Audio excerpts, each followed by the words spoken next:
एक बड़े से तालाब में एक कछुआ रहता था। उस तालाब में दो हंस भी रोज पानी पीने आते थे। इस दौरान तीनों खूब बातें भी करते।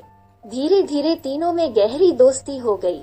एक बार गर्मी के मौसम में तालाब का पानी धीरे धीरे सूखने लगा। जानवर पानी पीने के लिए तरसने लगे। यह देखकर हंसों ने कछुए से कहा कि इस तालाब का पानी कम हो रहा है और हो सकता है कि यह बहुत जल्दी सूख जाए। तुम्हें यह तालाब छोड़कर कहीं और चले जाना चाहिए। इस पर कछुए ने कहा कि मैं यह तालाब छोड़कर कैसे जा सकता हूँ और यहाँ आसपास कोई तालाब भी नहीं है। लेकिन हंस अपने दोस्त का भला चाहते थे। उन्होंने अपने दोस्त की मदद करके लिए खूब सोचा और एक तरकीब निकाली। दोनों हंसों ने कहा कि हम एक लकड़ी लेकर आते हैं।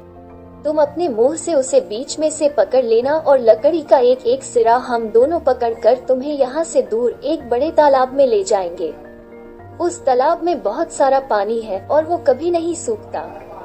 कछुआ उनकी बात मान गया और हंसों के साथ जाने के लिए तैयार हो गया।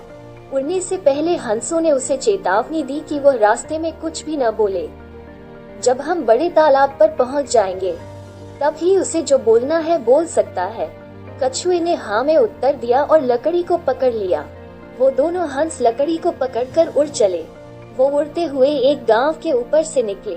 गांव वालों ने ऐसा पहली बार देखा था। सभी तालियां बजाने लगे। यह देखकर कछुए से रहा नहीं गया और बोला कि नीचे क्या हो रहा है। जैसे ही उसने बोलने के लिए मुंह खोला उसके मुंह से लकड़ी छूट गई और वो नीचे गिर गया। ऊंचाई से नीचे गिरने की वजह से कछुआ मर गया और हंस अफसोस करते हुए वहां से चले गए।